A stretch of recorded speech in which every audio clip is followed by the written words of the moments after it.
딱이 맞은 영혼 제3부 관계에서 일어나는 마음 상함이란 사건. 친구들 사이의 마음 상함. 경쟁심, 시기, 질투와 관련된 문제들은 여자들끼리의 우정에서도 발견됩니다. 가장 크게 심리적 상처를 받는 경우는 친구가 자기의 애인이나 남편과 진지하게 대화를 나누거나 심지어 자기에게서 그를 떼어가려고 할 때입니다.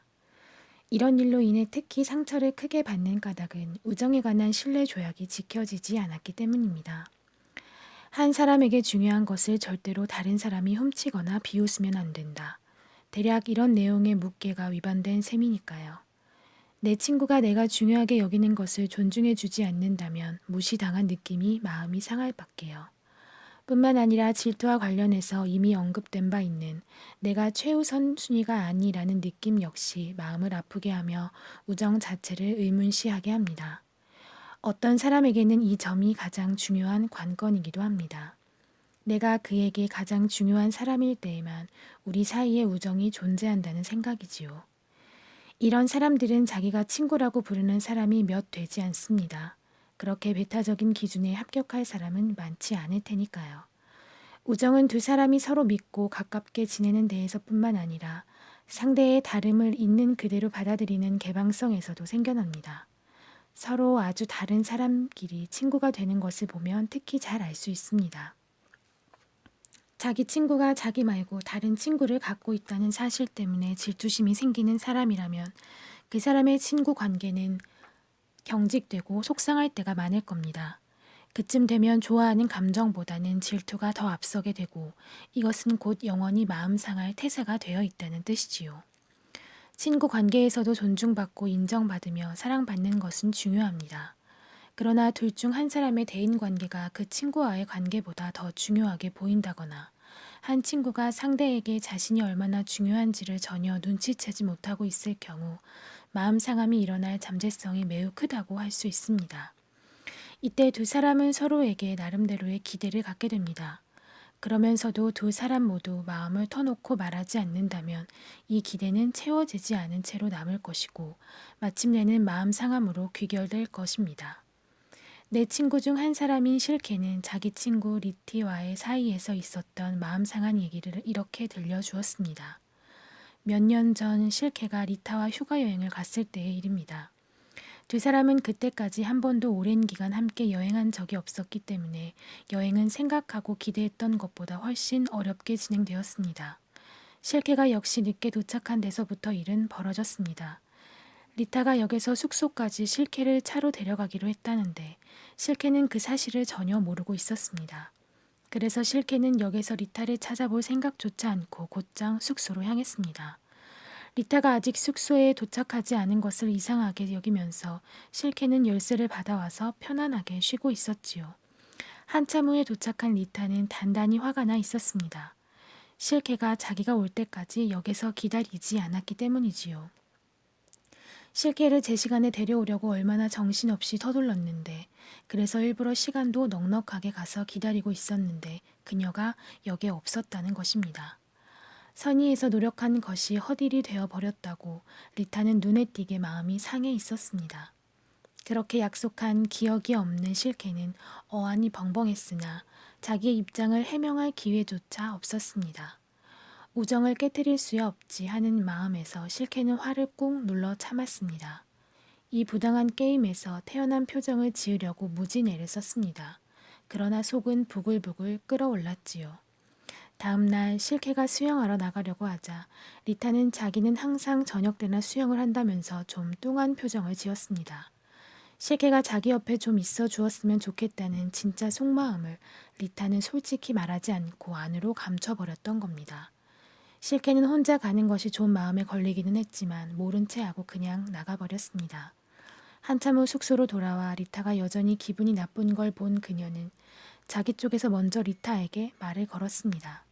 그러면서 각자 자유롭게 자기 하고 싶은 대로 하자고 했던 원래의 약속을 리타에게 상기시켰습니다.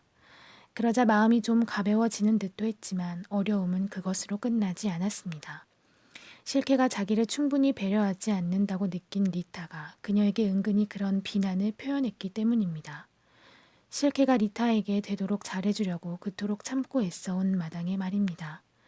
실케는 또 실케대로 이제 그만하면 리타가 자기가 해준 것에 만족하고 자기를 다정하게 대해주기를 내심 바라고 있던 참이었습니다. 리타에게 요리도 여러 번 해주고 케이크도 하나 구워주었던 데다가 리타가 무슨 일인가 화를 낼 때에도 항상 친절하게 미리 알아서 대해주고 배려해 주었으니까요. 그러나 그 모든 일이 허사였습니다. 실케는 자기가 받고 싶었던 다정하고 편안한 대우를 리타에게 전혀 받지 못했습니다. 그런 상태에서 어느 날 밤 친구들이 놀러 왔을 때 리타가 마치 딴 사람처럼 굴자 실케는 아주 큰 상처를 받았습니다. 리타는 웃기도 하고 농담도 하는 등 아주 기분이 그만인 것처럼 굴면서 실케를 모른 채 했습니다. 실케로서는 그만 집으로 돌아가야 할 것 같은 기분이었습니다. 그런다 해도 눈치챌 사람은 아무도 없을 정도였지요. 그러나 그렇게 느낀다는 것 자체가 너무 유치하다 싶어 자기가 마음 상해하는 것이 내심 부끄럽기도 했습니다. 뭐니 해도 자신은 어른이고 남이 인정해줘야만 좋아하는 때는 이미 지났다는 생각이 들었습니다. 그리고 바로 이 생각 때문에 실케는 자기가 속상했던 일을 리타에게 이야기하지 못했습니다. 터놓고 의논하고 싶은 자기 마음을 뚜렷이 느끼고 있으면서도 말입니다. 또다시 둘 사이의 문제로 대화를 해야 하는 것이 지겹기도 했습니다. 또 어떤 결과가 생길지도 모르겠고요. 그래서 대화로 문제를 푸는 대신 리타와의 접촉을 점점 줄여가면서 떠날 날만을 목이 빠지게 기다렸습니다. 어서 집으로 돌아가고 싶었습니다. 그 여행 후 몇 달이 지나서야 실케는 리타를 다시 만나기 시작했습니다. 하지만 휴가 때 겪었던 괴로움에 대해서는 누구 하나 입을 열려고 하지 않았기 때문에 두 사람 사이는 매우 서먹서먹해졌습니다. 서로가 상대방의 기대를 채워주지 못했던 까닭에 양쪽 다 마음이 상한 상태였지요. 이야기를 해서 일의 선후를 밝히는 대신 각자 자기가 받은 거부와 실망하고만 씨름할 뿐 상대의 처지를 고려해 보지는 않았습니다. 두 사람 모두 상대에 대한 이해심이 부족했던 겁니다. 오로지 상대에게서 무언가 얻기만을 바라다가 결국 양쪽 다 빈손으로 떠나게 된 것이지요. 물론 여자들끼리의 우정만 있는 것은 아닙니다. 남자들끼리의 우정, 또 남자들과 여자들 사이의 우정도 있지요. 이들의 경우에도 신뢰 조약은 마찬가지로 유효합니다. 친구들끼리 속았다는 느낌을 갖게 되거나 선의를 배반당했다고 여겨질 때, 서로에게 민망할 때, 위급한 상황에서 상대를 믿을 수 없을 때, 이런 것들은 곧 마음 상함으로 이어집니다. 과거의 배우자 관계가 이혼 후의 친구 관계로 이어지기는 매우 어렵습니다. 이혼은 대개 당사자 중 한쪽, 심지어 양쪽 모두의 마음에 상처를 주기 때문입니다. 그렇기 때문에 부부였던 사람들이 이혼 후에도 친구 같은 관계, 아니 최소한 미워하거나 비난하지 않는 관계를 유지하기는 힘들게 마련이지요. 한데 이것이 안 될 경우 이번에는 또 아이들과의 관계가 어려워지면서 결국 가족 구성원 모두가 이에 시달리게 됩니다. 버림을 받았거나 버림받았다고 느끼는 쪽이 특히 심적 충격을 많이 받는데 아픔을 극복하기 위해서는 고통을 정면으로 마주하면서 이 문제와 많이 씨름해야 합니다. 그래야 자기 마음의 상처를 몇 년이고 상대의 잘못으로 미루지 않을 수 있습니다. 가장 성공적인 길은 헤어짐과 더불어 관계의 변화까지도 성취하는 것입니다. 그럴 때 배우자 역시 접촉을 끊지 않는 가운데 완전히 헤어질 기회를 갖게 됩니다. 이 말이 지금으로서는 독자들을 어리둥절하게 할지도 모르겠습니다. 우리는 이혼이라는 말에서 한 사람이 그간의 관계에서 이탈해 버리는 것을 연상하는데 너무도 익숙해 있으니까요. 두 사람이 함께 이혼을 수용하는 것은 분명 흔한 일이 아닙니다. 하지만 이런 형태의 헤어짐에는 장점이 있습니다. 헤어진다는 사건을 두고 두 사람이 각각 자기의 중요하게 여기는 것이 무언가, 상대에 대해 어떻게 느끼는가를 서로에게 말할 기회가 생기니까요. 관계를 끊지 않은 상태에서 헤어질 때 그 과정에서 서로에 대한 존중과 가치 평가가 드러납니다. 그렇게 헤어지면 헤어진 뒤에도 친구로 남을 가능성이 있습니다. 마음 상함 같은 건 부질없는 일이 되지요. 삶에서 받는 마음의 상처. 삶이 어떻게 우리 마음에 상처를 입힐 수 있지? 그리고 삶을 통해서 마음의 상처를 받는다는 건 도대체 무슨 뜻일까? 하면서 당신은 이 제목에 의아해 할 겁니다. 내가 이 말로 표현하고 싶은 것은 깊은 실망입니다. 그리고 그 실망 때문에 삶과 그 삶의 게임 규칙, 좀 더 그럴싸하게 표현하면 삶의 규칙으로부터 등을 돌리는 현상을 가리키려고 합니다. 이 삶에서 받는 마음 상처의 모태를 이루는 것은 바로 삶의 일반적인 규칙이 자기 자신에게도 해당함을 인정하고 싶지 않은 마음입니다. 이런 마음가짐은 항상 남과 다르기를 원하고 자기식으로 살며 그것이 어려워지면 심술을 부리면서 그만두고 마는 행동 양식을 낳습니다. 비유하자면 음식점에서 다음과 같이 주문하는 식입니다. 샐러드 한 접시 주세요. 하지만 차림표에 있는 그대로 말고 햄은 빼고 그 대신 치즈를 넣어서요. 그리고 루꼴라 잎 대신 토마토를 얹고요. 참, 접시도 특별히 좋은 걸 쓰고 샐러드 소스는 종지에 따로 담아주세요. 그래요. 그리고 마늘은 절대 쓰지 마세요. 알레르기가 있거든요. 뭐라고요? 그렇게는 안 된다고요? 좋아요. 그럼 아무것도 안 먹지 뭐. 달리 표현하면 이렇습니다. 내가 조건 붙이고 규칙을 정한 대로 되어야 해요. 그게 안 된다면 내가 나가면 되지 뭐. 인생에서 발을 빼는 데에는 여러 가지 방법이 있습니다. 도가 넘게 술 마시기, 끝없이 먹어대기, 구토, 단식, 게임 중독, 일 중독, 텔레비전 중독, 마약 복용, 그리고 최근에 들어서는 인터넷 쇼핑까지 그야말로 끝이 없지요. 중독도 끝없는 갈망도 모두 삶의 등을 돌리고 고집스럽게 자기 무덤을 판다는 점에서는 마찬가지입니다. 삶이 자기에게 무언가를 허락하지 않는다 싶으면 그걸 얻기 위해 물질적인 것들을 탐욕스럽게 갈구하는 것이지요. 이제 더는 못해요. 너무 힘들어요. 라고 한 내담자가 나에게 말한 적이 있습니다. 게르하르트 베버는 인생에 대해 아주 탐욕적인 태도를 취하던 사람으로 자기 머리에 한번 떠오른 것은 무엇이든 다 소유하려 했습니다. 그리고 그대로 이루어진 일도 많았습니다. 원하던 대로 대학 공부를 했고 꼭 갖고 싶었던 일자리도 얻었으며 자기가 선택한 여자를 아내로 맞이하였습니다. 능력이 출중하고 재능도 많아 그만하면 충분히 만족하며 살만했습니다. 무엇보다도 음악적 감각이 남다르고 창조적인 데다가 열정적이었고 업무 처리 능력도 뛰어났습니다. 한데 그는 손대는 일이 너무나도 많아 정신을 차릴 수가 없을 지경이었습니다. 게다가 자기가 계획했던 대로 다 성취하지 못했다고 마지막에는 늘 불만스러워했습니다. 특히 남의 시기를 받거나 자기 계획을 곧장 실행에 옮길 수 없는 경우는 상황이 심각했습니다. 그는 그런 일에 쉽게 마음을 다쳐서 무섭게 화를 내곤 했습니다. 자신의 한계를 인정하지 않으려 했지요. 남이야 어떻게 되든 전혀 상관 않고 무슨 수를 써서라도 그저 자기 머리에 떠오른 것을 얻어내려고만 했습니다. 당연히 남들과의 관계에서 문제가 생길 밖에요. 친구들뿐만 아니라 동료나 상사들조차도 그에게 치인다는 느낌을 갖게 되었기 때문이지요. 그러던 어느 날 그가 제출한 계획서가 부결되는 일이 있었습니다. 그는 오랫동안 그 사실을 도무지 받아들이질 못했습니다. 자신이 거부되고 있다고, 존중받지 못하고 있다고 느꼈고 남들이 어떻게 자기 것을 빼앗아 갈 수 있느냐며 분을 참지 못했습니다. 그는 마음에 큰 상처를 받았습니다. 그리고 저항했습니다. 자기만의 장소로 물러나서 중독된 것처럼 음악을 연주하기 시작했습니다. 아니면 책을 읽었지요. 그럴 때면 누구도 심지어 가족조차도 그에게 말을 걸 수가 없었습니다. 특히 사태가 심각해진 것은 그가 어마어마한 양의 술을 마시기 시작하면서부터였습니다.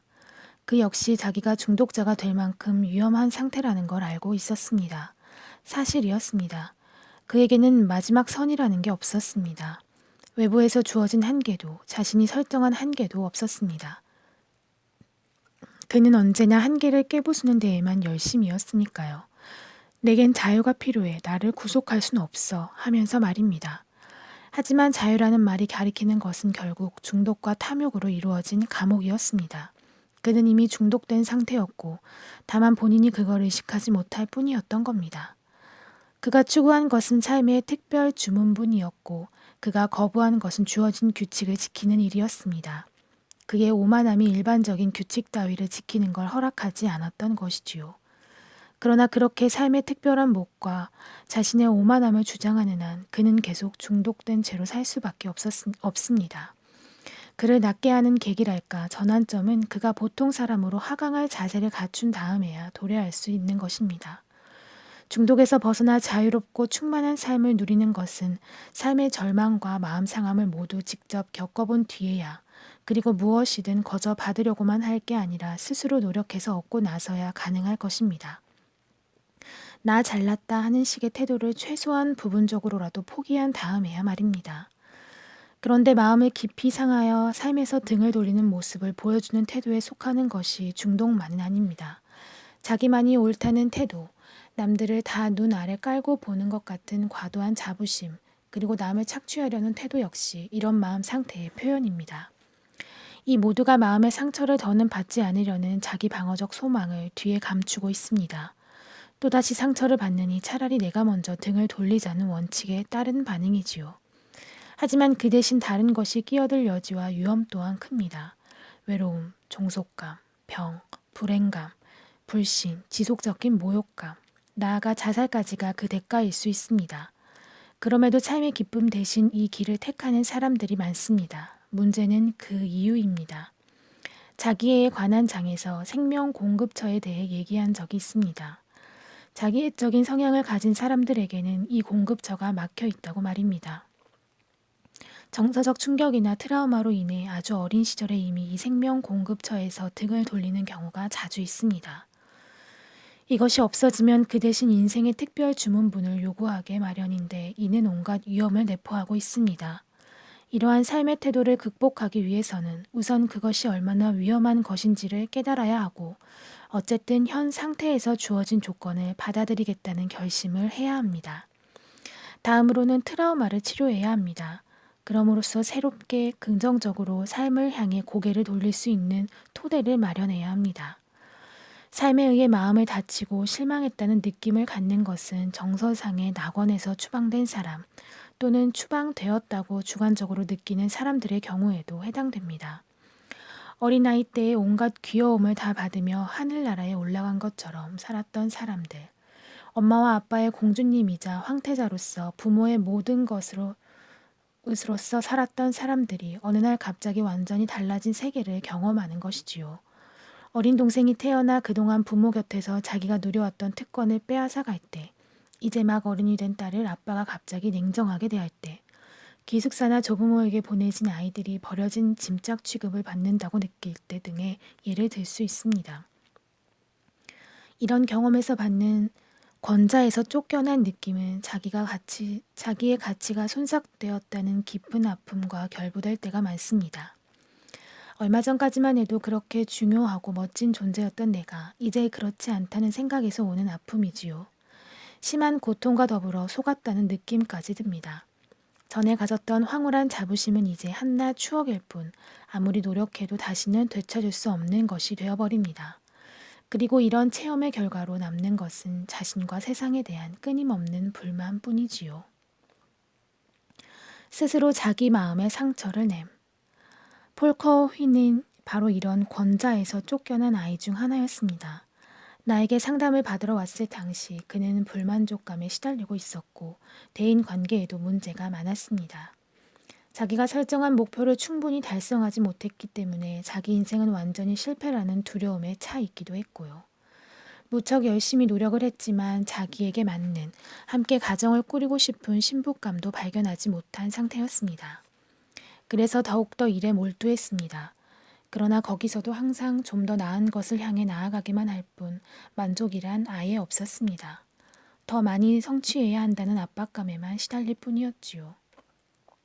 어쩌다 잠시 휴식이라도 취할라 치면 바로 양심의 가책을 받아 무언가 의미 있는 일을 하려고 다시 노력해야만 했습니다. 상담 과정에서 그가 몹시 쉽게 마음 상한다는 사실이 드러났습니다. 한 가지만 자기 생각대로 되지 않아도, 주변 사람들이 자기가 상상한 대로 행동하지 않아도 금세 언짢아 하곤 했습니다.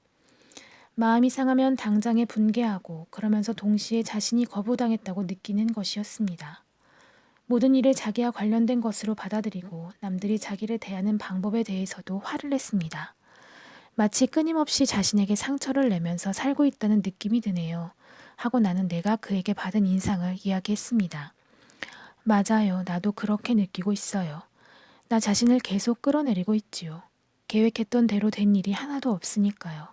원래 생각대로라면 지금쯤 결혼해서 적어도 아이가 둘은 있어야 하고 수입도 지금보다는 훨씬 많아야 하지요. 한데 아무것도 이루지 못했으니 난 실패자입니다. 자신에게 부과한 목표를 하나도 달성하지 못했어요. 그래서 항상 빚진 심정으로 살지요. 내 소망을 쫓아서 계속 뛰어다니면서 말입니다. 지금까지 살아오면서 만족스러웠던 시절이 있었나요?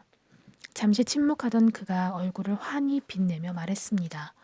있지요. 어린아이 때요. 그땐 참 좋았어요. 내가 세상에서 제일 착한 아이라는 느낌으로 살았어요. 내가 하는 일은 무엇이든 오케이였고 말입니다. 아주 멋진 기분, 그야말로 최상의 기분이었어요. 나를 눈에 넣어도 아프지 않았고 부모님은 입버릇처럼 말하곤 했지요. 얼마나 멋지고 호기심 많고 똑똑하며 발랄하고 머리가 좋은 사내였는지 모릅니다. 모두들 나를 좋아하고 대견스러워했지요. 나 자신과 세상이 다 만족스러웠어요. 자신의 어린 시절을 얘기하면서 그의 얼굴이 환해졌습니다. 한데 어쩌다가 그런 느낌을 잃게 되었죠? 그의 표정이 다시 굳어졌습니다. 부모님이 이혼할 때 일이었죠. 나는 8살이었어요. 어느 날 갑자기 나를 할머니에게 보내더군요. 그때 나의 세계는 산산이 부서지고 말았어요. 부모로서 어떻게 그럴 수 있는지 이해가 되지 않았어요. 자기들한테 내가 그렇게 중요하다고 했잖아요. 그런데 갑자기 그런 게 다 시시해졌단 말인가요? 마치 그런 일은 없었다는 식이었다고요. 이 얘기를 하면서 그는 울음을 터뜨렸습니다. 그의 표현을 빌리면 그때 부모한테서 내쳐진 경험 때문에 지금까지도 그가 얼마나 괴로워하고 있는지가 확연히 느껴졌습니다. 옛날에 가졌던 이 최고로 황홀한 느낌을 무슨 수를 써서라도 다시 한번 회복하려고 살고 있는 것 같아요. 하지만 아무리 애를 써도 되지가 않는군요. 그러다 보면 그의 눈에 눈물이 어렸습니다. 이런 생각이 들어요. 난 삶에서 보상받을 게 있어. 그가 나를 속인 데다가 아주 중요한 것을 내게서 빼앗아가 놓고는 그 값으로 아무것도 갚아주지 않고 있잖아 하는 생각요. 그러면 분해서 어쩔 줄 모르게 되지요. 걸핏하면 순식간에 깊은 상처를 받는 그의 증상은 바로 여기에 뿌리를 두고 있었던 겁니다. 그는 속았다고 느끼고 있었고 그래서 모든 것을 원상복구하려는 생각을 하게 되었던 것이지요. 그러나 자기에게 필요한 걸 얻을 수는 없었습니다. 어린 시절의 행복으로 돌아갈 길이 없었기 때문이지요. 삶이 그에게 선사하는 것들로는 충분하지가 않았습니다. 옛날에 상실했던 것들을 보상받기에는 턱없이 부족했으니까요. 당신이 옛날에 그 행복했던 감정을 다시 느낄 수 있는 건 이제 그 감정이 당신의 내면에 없기 때문일 거예요. 마치 환상이었던 것처럼 마음으로 그것이 느껴지지 않는 거죠. 그래요. 그런 일이 전혀 없었던 것처럼 비현실적인 게 되어버렸어요. 사실이었다면 나를 어떻게 그렇게 보내버릴 수 있겠어요? 아이 때 당신이 어땠는지 좀 더 이야기를 해보세요. 그렇게 만족스럽고 행복했을 때 말이에요. 그의 얼굴에서 다시 빛나기 시작했습니다. 내가 어떤 아이였는지 잘 기억하고 있어요. 잘생긴 얼굴에 머리카락은 새까만 사내 아이. 항상 명랑한 아이였죠. 웃기도 잘하고 익살스러운 데다 개구쟁이였어요. 모두들 나를 귀엽게 보고 있다는 걸 난 느끼고 있었죠. 희한하게도 사람들을 다 맘대로 움직일 수 있었어요. 어린 시절의 자기 모습에 대해 이야기하면서 그는 점점 더 예의 그 행복감에 접하게 되었습니다. 생기를 더하면서 점점 더 기쁨에 겨워했지요. 뱃속이 간질간질 해오면서 풍성한 의욕과 용솟음치는 힘이 느껴진다고 했습니다. 바로 그 순간 그는 자신과 자신을 둘러싼 세상 모두에 만족하고 있었습니다. 이러한 행복감을 자신의 현재 삶 속으로 끌어와 자리 잡게 할 수 있다면, 그리하여 기쁨과 생기와 힘을 얻어낼 수 있다면 그것이야말로 스스로 자기 마음의 상처를 내는 그의 증상을 치료할 좋은 기회가 될 겁니다. 왜냐하면 최고의 행복감이란 만족감과 결부된 것인데 도달할 수 없는 목표를 향해 끝없이 노력하는 것만으로는 이 만족감이 얻어지지 않기 때문입니다. 만족감은 사람의 내면에서 솟아납니다. 그러려면 우선 자신과 세상에 대해 만족해야 합니다. 그러면 자신과 삶을 업신여길 이유가 저절로 없어집니다. 먼 미래에 먼 목표점에 도달할 필요 없이 지금 여기서 이미 그 성취감을 맛보았으니까요. 지금 내적인 충만감을 맛보는 것이야말로 마음 상함을 치료하는 가장 좋은 방법입니다.